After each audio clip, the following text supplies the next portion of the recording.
चलो बेटा, आज हम लोग जो है स्टार्ट करते हैं सिंटैक्स। इंटरमीडिएट में सिंटैक्स का बहुत महत्व है और आपको पता होगा कि सिंटैक्स जो है यह कॉम्पिटिशन में भी बहुत महत्वपूर्ण होता है। तो हम हेडिंग डालते हैं सिंटैक्स। सिंटैक्स अगर एक अर्थ में जाने कि सिंटैक्स का अर्थ क्या होता है, तो सिंटैक्स का अर्थ होता है वाक्य को शुद्ध करना। वाक्य को शुद्ध करना।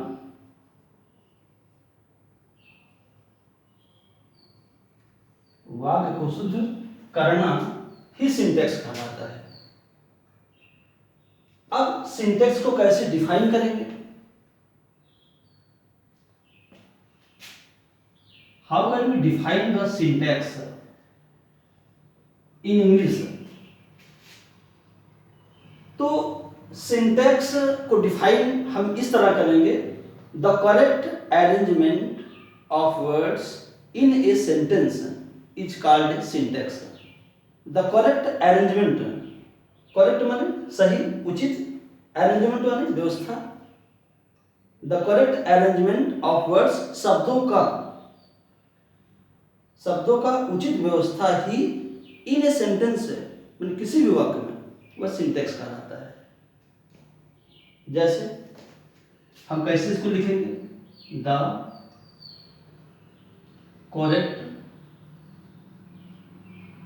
Arrangement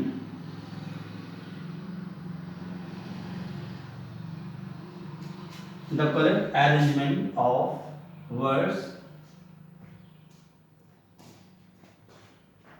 in a sentence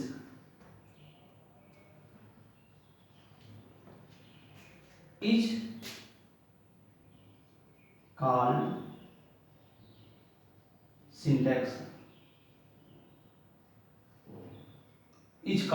syntax. चलो थोड़ा इसका अर्थ देखते हैं फिर।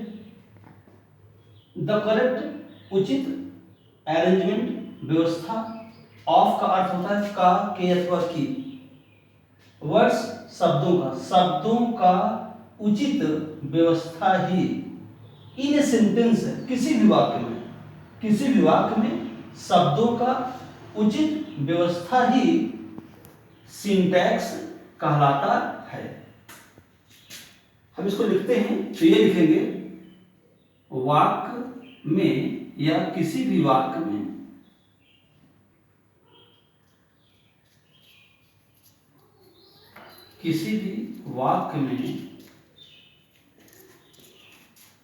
शब्दों का उचित व्यवस्था ही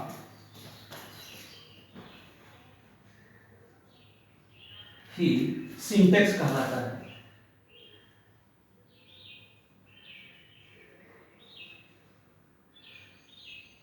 कहलाता है। किसी भी वाक्य में शब्दों का उचित व्यवस्था ही सिंटैक्स कहलाता है।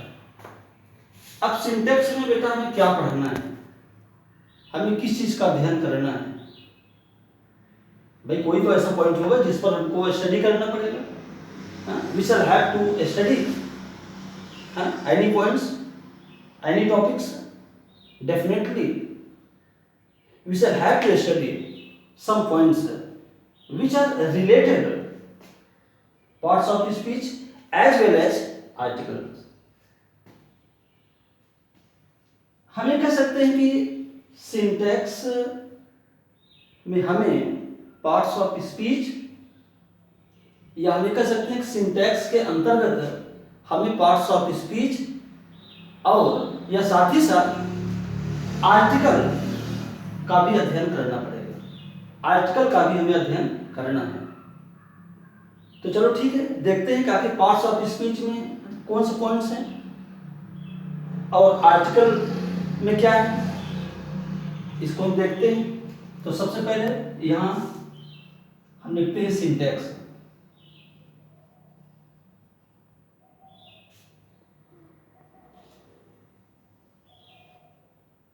तो पहला जो हमको पॉइंट पढ़ना है, जो पहला हमको डिस्कस करना है जिस पॉइंट्स पर, उसका नाम है rules of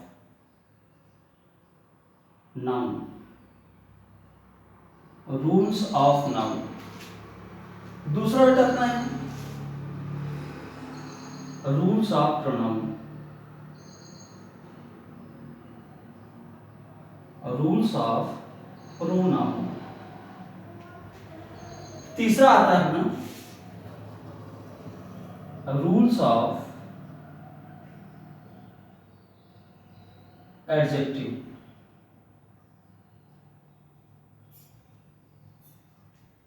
rules of adjective.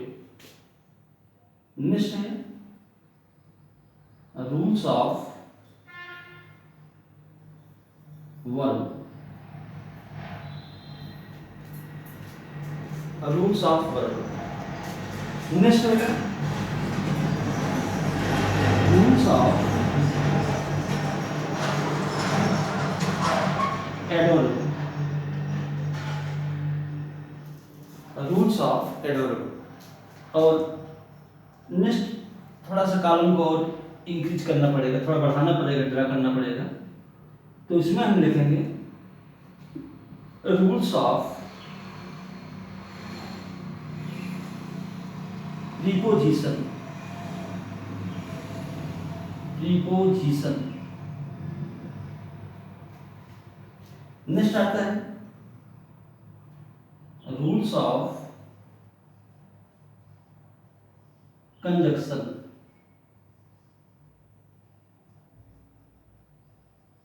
Rules of conjunction. और लास्ट जिसके विषय मैंने बताया आपको आर्टिकल, तो वह है रूल्स ऑफ आर्टिकल।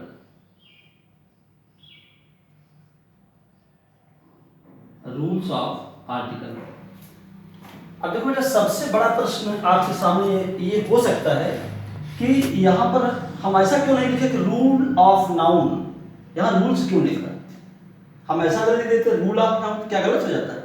हाँ बेटा, गलत हो जाता है। गलत इसलिए हो जाता है क्योंकि रूल्स ऑफ नाउन में हमको केवल एक नियम का अध्ययन नहीं करना है। रूल्स ऑफ नाउन में हमें कई नियमों का अध्ययन करना है।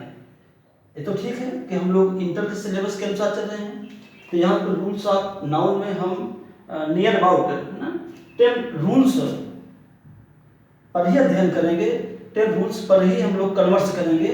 अगर कहीं डिफेंस की अगर आप तैयारी करें, जैसे कि एयरफोर्स हुआ, नेवी हुआ, एनडीए हुआ, तो रूल्स ऑफ नाउन में ही नियर अबाउट आपको 50 स्टेप पर आपको कन्वर्स करना पड़ेगा और उसको डीपली स्टडी करना पड़ेगा नियर अबाउट 50 स्टेप पर। ठीक है, इसी तरह के जितने भी हमने लिखा है rules of pronoun, rules of adjective, इसका मतलब वो हमें कई नियमों का अध्ययन करना पड़ेगा। हाँ, दूसरी बात, अब हमने आपको बताया था कि सिंटैक्स के अंतर्गत हमें पार्ट्स ऑफ स्पीच और साथ ही साथ आर्टिकल का अध्ययन करना है। तो रूल्स ऑफ नाउन से लेकर के रूल्स ऑफ कंजक्शन, ये सब सभी पार्ट्स जो हैं आपके पार्ट्स ऑफ स्पीच के हो गए। और रूल्स ऑफ आर्टिकल एक अलग भाग होता है। ठीक है, जो रूल्स ऑफ आर्टिकल में अगर हम ध्यान दें तो आपको पता ही होगा कि रूल्स ऑफ आर्टिकल में एक डिफिनिट आर्टिकल होता है, दूसरा इंडिफिनिट आर्टिकल होता है। तो बेटा डिफिनिट आर्टिकल क्या है? आपको पता होगा, जैसे द का प्रयोग होता है, जिसको हम लोग प्रोनाउंसिएशन में दी भी कहते हैं, दी, जिसको ये है, कुछ लोग उसको दी पढ़ते हैं, कुछ लोग इसको द पढ़ते हैं। तो जो दी का प्रयोग है, द का प्रयोग है, ये डिफिनिट आर्टिकल में आता है। और आपने सुना होगा ए और एन, ए एन, ये आपका इंडिफिनिट आर्टिकल में आ जाता है। तो डिफिनिट आर्टिकल सिर्फ द का प्रयोग अगर हम अध्ययन करें तो इसके कई नियम आ जाते हैं बेटा, इसीलिए हमको रूल्स का प्रयोग करना पड़ रहा है। ठीक है, चलो ठीक है, सबसे पहले हम विस्तृत अध्ययन करेंगे रूल्स ऑफ नाउन पर कि रूल्स ऑफ नाउन क्या है। है ना। और इसमें पहला रूल क्या है, हम पहले रूल में हम क्या लिखेंगे, उसका क्या सिस्टम है, चलो इस पर हम लोग जो है अध्ययन करते हैं। तो मुझे विश्वास है कि आप लोग इसको नोट कर लिए होंगे, अगर ना किए हो तो ठीक है, हम आपको 1 मिनट का समय और देते हैं, आप इसको नोट कर लीजिए। और हम लोग जो है पहले रूल पर देखते हैं, तो हम डिस्कस करेंगे रूल्स ऑफ नाउन पर। पहला ना टॉपिक से पॉइंट से rules of noun, rules of noun, ये बेटा अपना पहला टॉपिक होगा, रूल्स ऑफ नाउन। अब रूल्स ऑफ नाउन में जैसे कि आपने रूल्स लिखा है, तो आपको पहले ही हमने बताया है, पहले हमने एक्सप्लेन कर दिया है, इसका मतलब हमें कई नियमों का अध्ययन करना पड़ेगा। तो रूल नंबर आप 1 डालिएगा,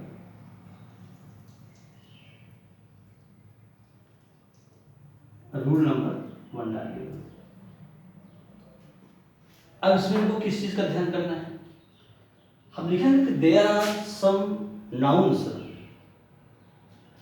there are some nouns of which we cannot make or change into plural form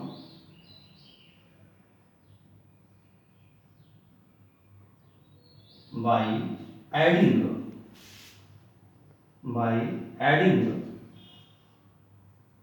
yes or yes,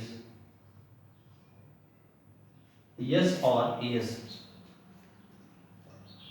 बेटा इसका अर्थ क्या है देखते हैं जरा। देयर आर सम नाउन्स, कुछ नाउन्स हैं, of which we can not change, of which जिसको वी कैन नॉट मेक, ना तो बना सकते हैं, अथवा आप कह सकते हैं ना तो हम बदल सकते हैं, इनटू प्लूरल फॉर्म, है ना, उनको बहुवचन रूप में। प्लूरल को मतलब जानते हो कि बहुवचन, और फॉर्म को मतलब होता है रूप, बाय एडिंग जोड़ करके यस और यस, माने कुछ ऐसे नाउन्स हैं जिसमें हम यस अथवा ईएस को जोड़ करके उन्हें बहुवचन नहीं बना सकते हैं। अब वो कौन कौन से नाउन हैं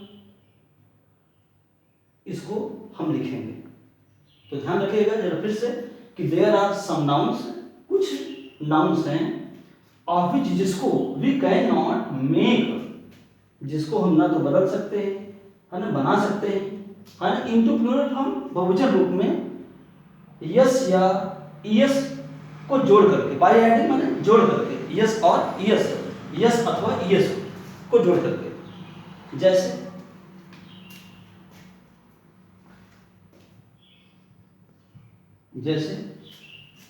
सीनरी,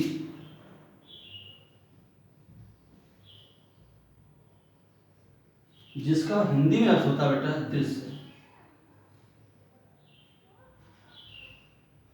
इंफॉर्मेशन,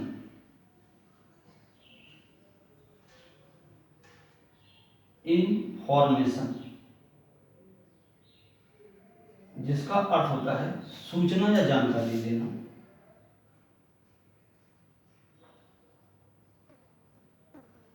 या जानकारी,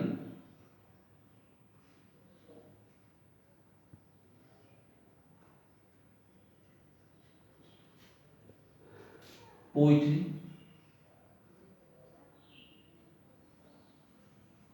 अर्थ होता है इसका काव्य संग्रह,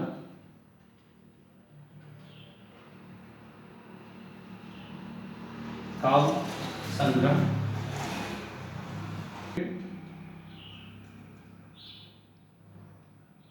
जिसका अर्थ होता है रोटी,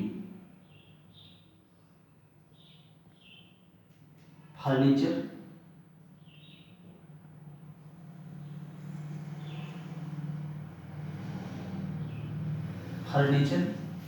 फर्नीचर को हम फर्नीचर कहते हैं, जैसे लकड़ी के जो सामान बने होते हैं वैसे आप समझिएगा।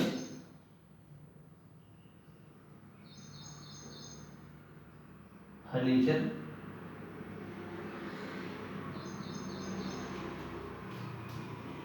मशीनरी,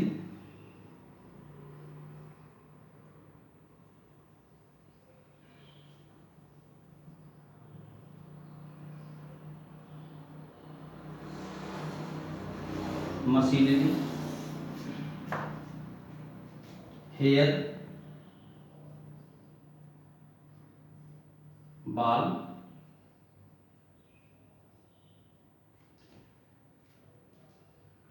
न्यूज,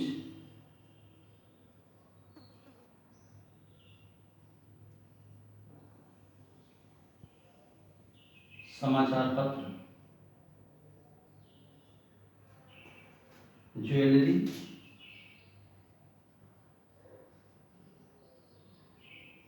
आभूषण,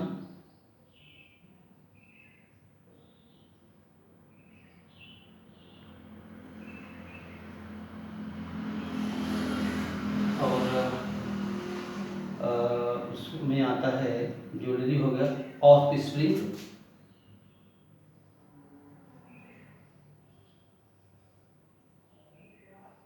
जिसका अर्थ होता है बेटा संतान,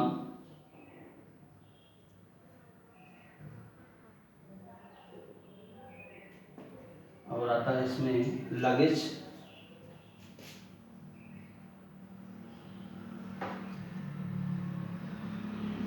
जिसका अर्थ होता है सामान, मिस्चीफ,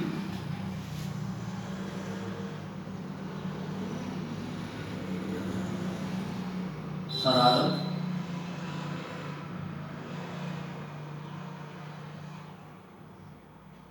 और एडवाइस,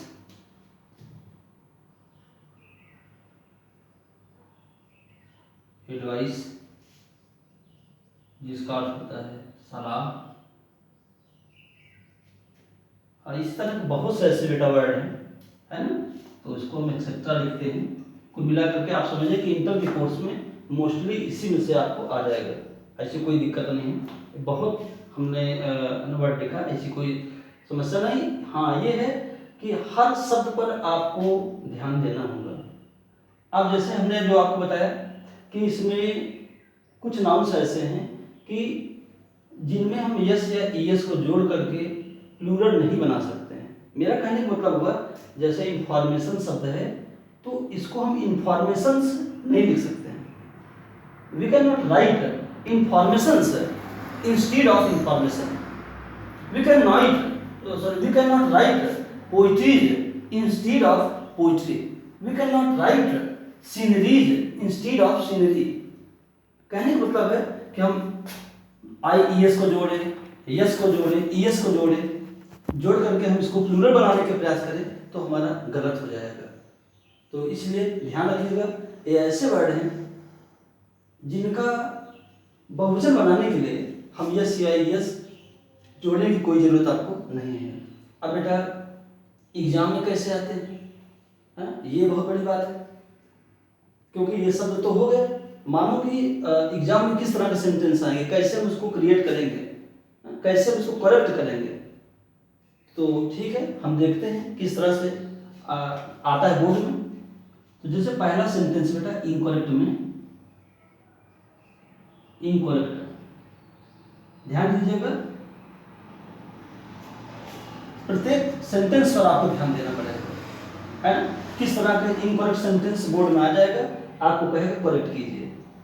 बिल्कुल एकदम कॉमन एरर होते हैं इसमें। अब उसको कॉमन एरर को कैसे आप करेक्ट करते हैं, तो उसका एक ही रास्ता है कि इसका अध्ययन करना। जैसे बेटा पहला सेंटेंस है, the sceneries of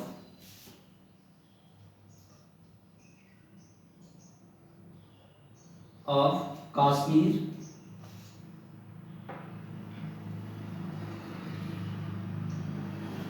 are very charming.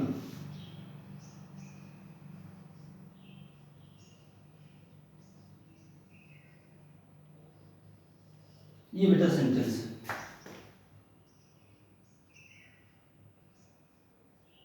Sentence अपना है, the sceneries of Kashmir are very charming.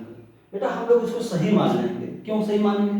क्योंकि सोचेंगे सीनरीज है, अगर इसका अध्ययन अगर तुमको अगर हम ना करें कोई ऐसे सेंटेंस दे दे, हम इसको राइट मानेंगे, सोचेंगे कि आखिर इसमें गलत क्या हो सकता है अगर इसमें इनकरेक्ट इन्होंने लिखा है तो।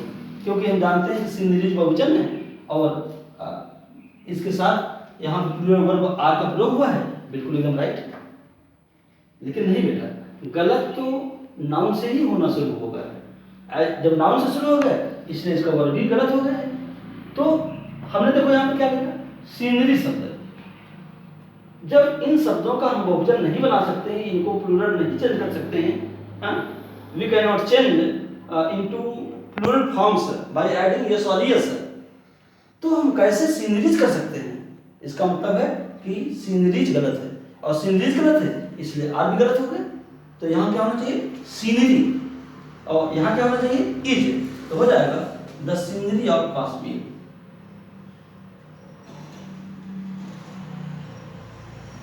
The scenery of Kashmir is very charming. Is very charming. ध्यान देना फिर से, the scenery of Kashmir is very charming. आप देख रहे होंगे हमने कहाँ पे सही किया? सीनरीज को। दूसरे क्या सही किया? आर के स्थान पे इज ले दिए, सीनरीज के स्थान पे हमने सीनरी कर दिया। माने scenery is instead of sceneries and is instead of are. Now the next sentence, ये इनकरेक्ट वाक्य है, आईएनसी इनकरेक्ट वाक्य है। जैसे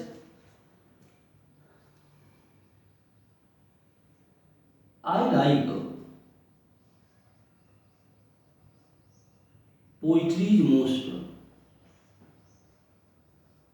पोइट्रीज मोस्ट, ध्यान देना बेटा, आई लाइक पोइट्रीज मोस्ट। देखो बेटा बहुत सरल कर दिया आपका हमने कि इनका केवल अध्ययन आप कर लीजिए तो ये सब बिल्कुल सरल हो जाएंगे।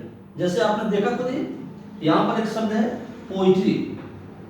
जब हम पोइट्री को प्लूरल नहीं बना सकते, पोइट्री को प्लूरल में कन्वर्ट नहीं कर सकते हैं, तो पोइट्रीज कैसे हो सकता है?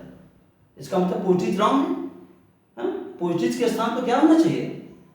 Poetry means poetry is, sorry poetry should be in the place of poetries, means poetries is wrong and poetry is right.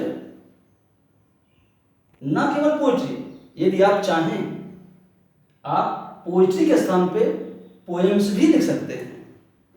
You can write poems instead of poetries, means you can both poetry, sorry you can write both poetry और poems. Now I like poetry I like poetry most, और इसी को हम लिखेंगे बेटा I like poems most. Poems most. देखो बेटा ये तो आपको ही पता होगा पोएम और पोइट्री में अंतर कितना है। पोएम जो होता है, पोएम केवल एक कविता होती है, पोएम एक कविता केवल होती है, लेकिन पोइट्री एक पूरी किताब होती है। उसमें कितनी कविताएं होती होंगी आप खुद ही समझ सकते हैं। इसलिए इसको काव्य संग्रह कहा गया है, माने कविताओं का पूरा संग्रह होता है। इसीलिए हमने यहाँ पर पोएम का बहुवचन पोएम से कर दिया। इसका मतलब कविताएं, माने जब कई होते हैं तब वहाँ पर हम पोइट्री का प्रयोग करें अथवा पोएम्स का प्रयोग करें। अब पोएम शब्द का प्रयोग सिर्फ सिंगुलर के लिए करते हैं, इसका मतलब होता है कविता केवल। जब देखते हैं अगला सेंटेंस बेटा, इनकरेक्ट सेंटेंस अपना है। जैसे इनकरेक्ट है, ही गिव मी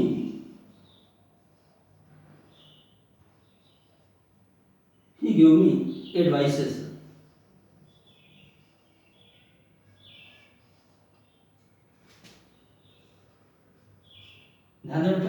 सेंटेंस आपका है he give me advices.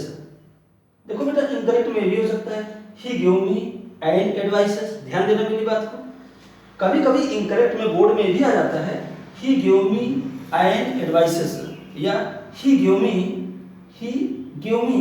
Advices. तो ठीक है, अगर आता है तो कोई दिक्कत नहीं।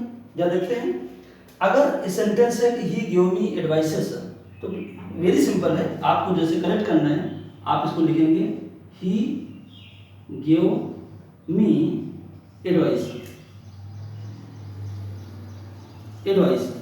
और अगर आप चाहें तो यहाँ एगर भी ए को भी आप लिख सकते हैं। और अगर चाहें तो जब यहाँ पर एन का प्रयोग होता है अथवा किसी भी वर्ड का प्रयोग होता है, तो अगर आप चाहें तो यहाँ पे ए पीस ऑफ एडवाइस का भी प्रयोग कर सकते हैं। ध्यान रखिएगा क्या लिख सकते हैं ए पीस, जैसे ये सेंटेंस है he give me A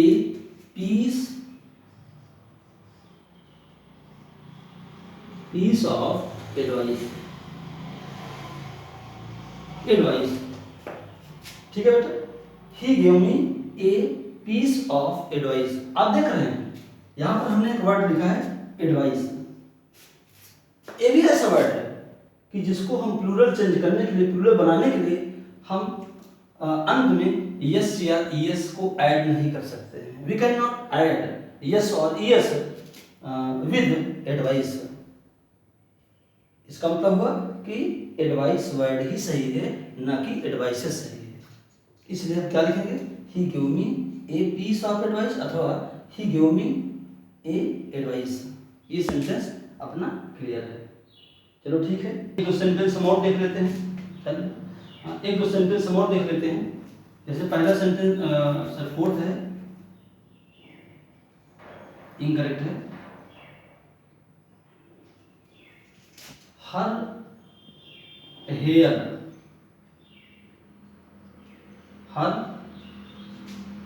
hairs are long. Her hairs are long. या ध्यान देंगे बेटा, हर हेयर्स आर लॉन्ग। आपने देखा ही था जब हमने रूल्स ऑफ नाउन में कौन कौन से आते हैं जिनमें हम यस या ईएस को ऐड नहीं कर सकते हैं, तो उसमें एक वर्ड अपना हेयर भी था जिसमें हम यस का प्रयोग नहीं कर सकते हैं।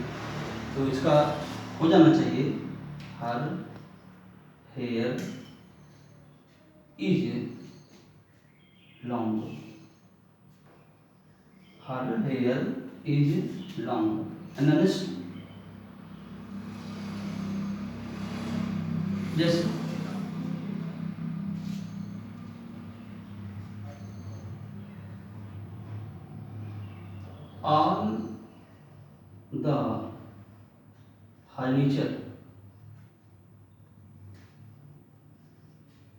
all the furniture are high.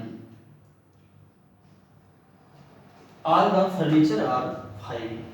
Now you can correct it. All the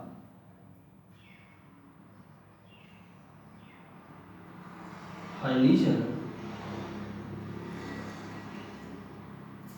is fine. All the furniture is fine. आप देख रहे होंगे फर्नीचर सब जब यह सिंगुलर होगा तो सिंगुलर ही लिखा गया है, बट सिंगुलर के साथ हमको वर्ब भी सिंगुलर लगाना पड़ेगा। इसलिए जो आर है या रॉन्ग है, हमको इसके स्थान पर इज का प्रयोग करना चाहिए और हमने किया भी है। अब कुछ सेंटेंस हम आपको देते हैं, आपसे सॉल्व कीजिए। जैसे पहला सेंटेंस है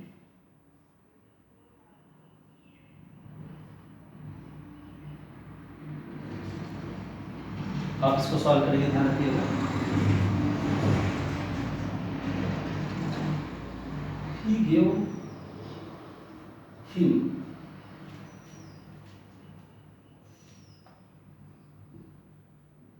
a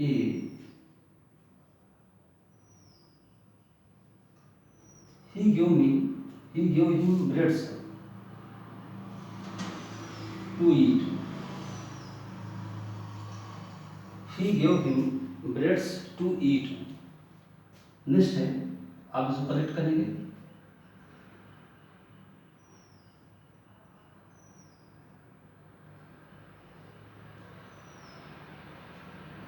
नेक्स्ट है, my friend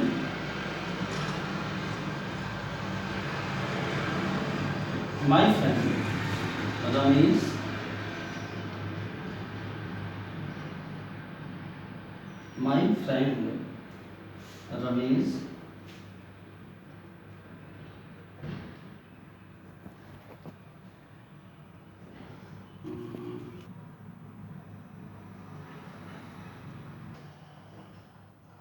give him informations missions।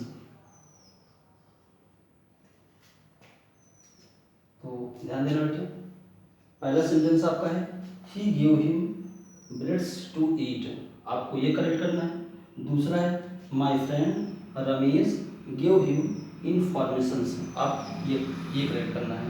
तो आपका ये पहला रूल जो था, रूल्स ऑफ नाउन का पहला रूल ये आपका पूर्ण होगा। आप इसको हल कीजिएगा, ठीक है। तो ठीक, आपका कोर्स यही इतना काट है और आप इन दोनों सेंटेंसों को आप सॉल्व कीजिएगा और हमने जो लिखा है उसका विस्तृत अध्ययन कीजिएगा, क्योंकि वर्ड्स बहुत नेसेसरी हैं इनको जानना कि कौन कौन से ऐसे वर्ड्स हैं जिनका प्रयोग यस या यस जोड़कर बन सकता है या नहीं बन सकता है, और नहीं बन सकता है तो फिर उसका आखिर होगा क्या। हाँ सॉरी, एक सेंटेंस हमने सॉरी कुछ पॉइंट्स हमने आपको भूल गया। हम इसमें कुछ एक्सेप्शन भी बेटा, एक्सेप्शन का मतलब होता है अपवाद। तो हम सोच रहे हैं क्योंकि इसमें बहुत ऐसे आप सिंटेक्स का अध्ययन कर रहे हैं, तो सिंटेक्स में बहुत एक्सेप्शन है। तो एक्सेप्शन को हम नोट को लिखवा करके इसको सॉल्व करते हैं। तो चलो ठीक है, देखते हैं आखिर वो नोट्स आखिर क्या है। एक्सेप्शन में नोट देखते हैं। नोट में जो है यह पहला पॉइंट आपका है। पहला, जैसे अभी आपने देखा था हेयर्स शब्द का प्रयोग, आपने देखा कि हेयर्स शब्द को रॉन्ग मान लिया गया था। हेयर्स के स्थान पर हेयर होना चाहिए, ठीक, हेयर्स के स्थान पर हेयर होना चाहिए। लेकिन क्या हेयर्स शब्द हो ही नहीं सकता है, यूज ही नहीं हो सकता है, हम उसका प्रयोग कर ही नहीं सकते हैं? नहीं बेटा, कर सकते हैं, लेकिन कब करेंगे तो जरा ध्यान से सुनिएगा। जब हेयर्स शब्द के पहले कोई भी काउंटेबल नाउन हो, मीन समझे कर सकते हैं, यदि हेयर्स को काउंटेबल नाउन के रूप में प्रयोग किया जाए तो हेयर शब्द का हम प्लूरल बना सकते हैं। मीन्स कहानी बोलता हुआ, if the word hair is used as countable noun, definitely we can use hairs instead of hair. तो हम हेयर के स्थान पर हेयर्स का प्रयोग कर सकते हैं, निश्चित ही कर सकते हैं। जैसे आप आगे इसको लिखिएगा इस नोट्स को कि यदि हेयर शब्द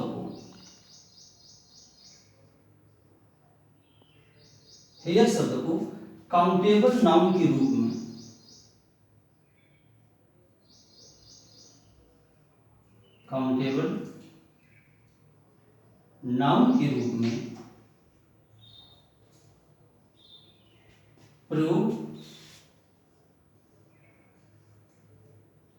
प्रयोग किया जाए, काउंटेबल नाउन के रूप में प्रयोग किया जाए तो हेयर शब्द का plural hairs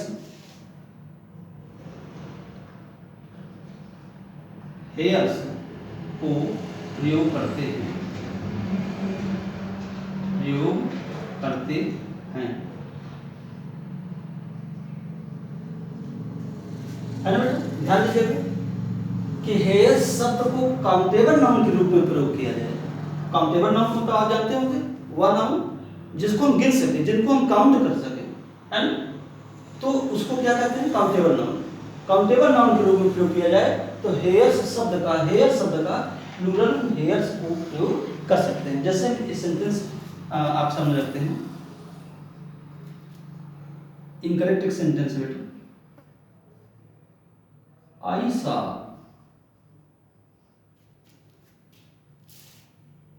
to hair, I saw two hair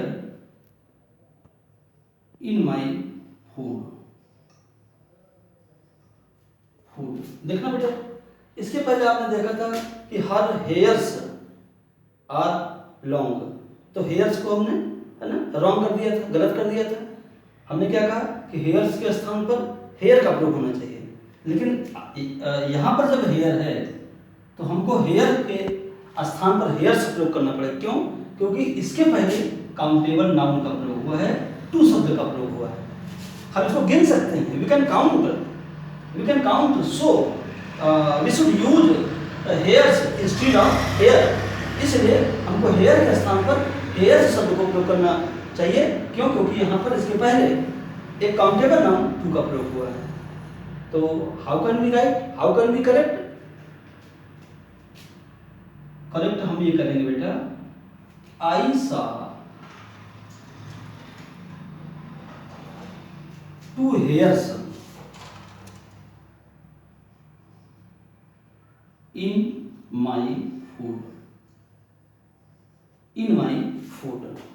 देखो बेटा, कभी कभी ये हमारे अंदर एक सस्पेंशन आ जाता है, हमको सस्पेंस होता है कि कहीं ऐसा तो नहीं कि काउंटेबल नाउन का मतलब केवल डिफिनिट नंबर होना चाहिए, डेफिनिट नंबर होना चाहिए, जिससे इसमें 2 का प्रयोग हो, 3 का प्रयोग हो, 4 का प्रयोग हो। ऐसा नहीं बेटा, ऐसा नहीं है। हम उसको गिन सकें, हम इसके स्थान पर सम का भी प्रयोग कर सकते हैं। जैसे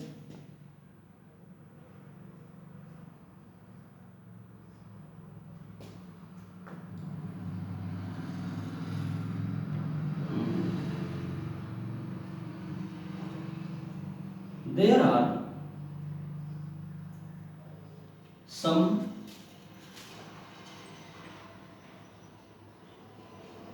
white hair on your head,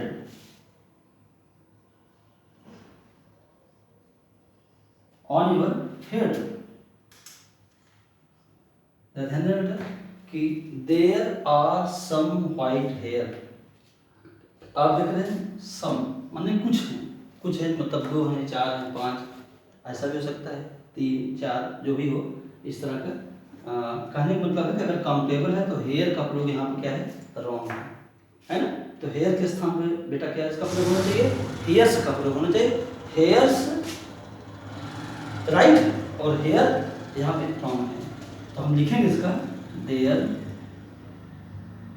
are some white hairs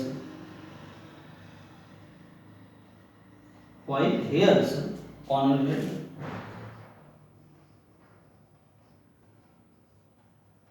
on your head। देखना बेटा, उसके बाद है नोट नंबर 2 में हम लोग पढ़ेंगे। नोट नंबर 2 में हम लोग पढ़ेंगे।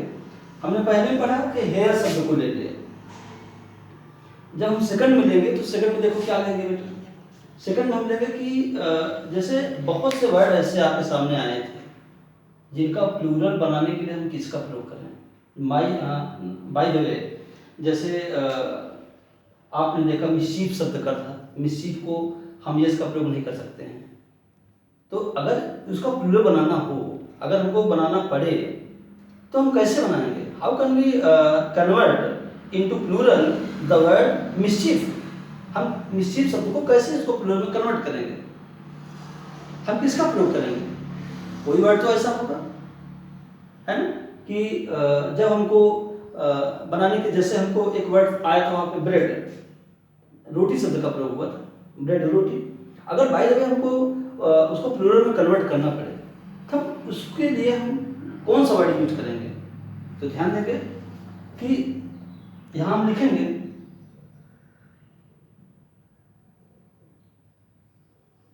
कुछ नाउन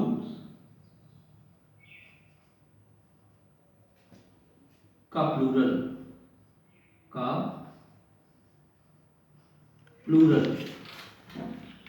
बनाने के लिए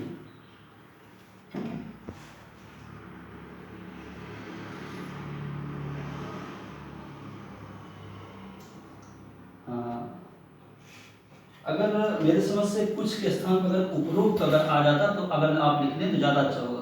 उपरोक्त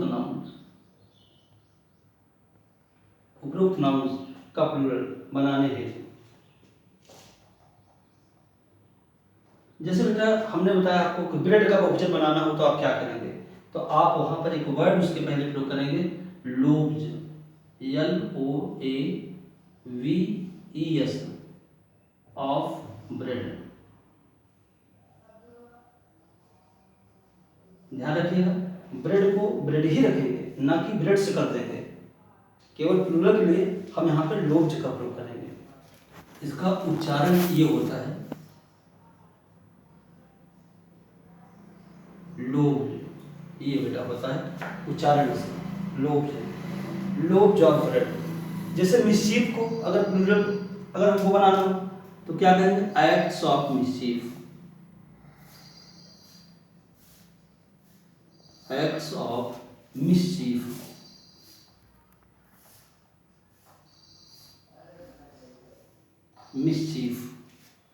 अगर न्यूज को प्लूरल बनाना हो तो आइटम्स ऑफ न्यूज,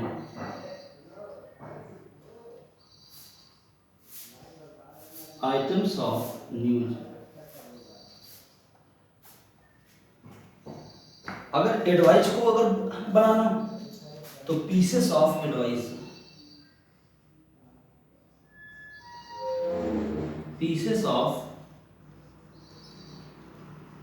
एडवाइस।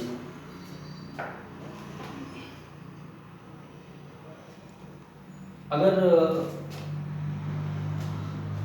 हमको ज्वेलरी का बनाना हो तो आइटम्स ऑफ ज्वेलरी,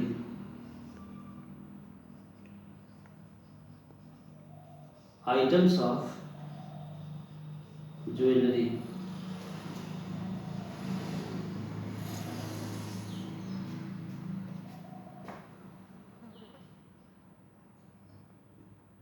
तो इस तरह बेटा एक्सेट्रा है, कई ऐसे वर्ड आपके सामने आएंगे जिनका हमको जो है प्लूरल बनाना है और इसी तरह जो है बनाना है। ठीक है, चलो ठीक है, आप इसको लिखिएगा। फिर उसके बाद जो आपका प्रश्न होगा आप लिख कर लीजिएगा, हम आपको वो बता देंगे, समझा देंगे। ठीक है, अब बाकी में जो रूल नंबर 2 है इसके विषय में हम लोग कल डिस्कस करेंगे।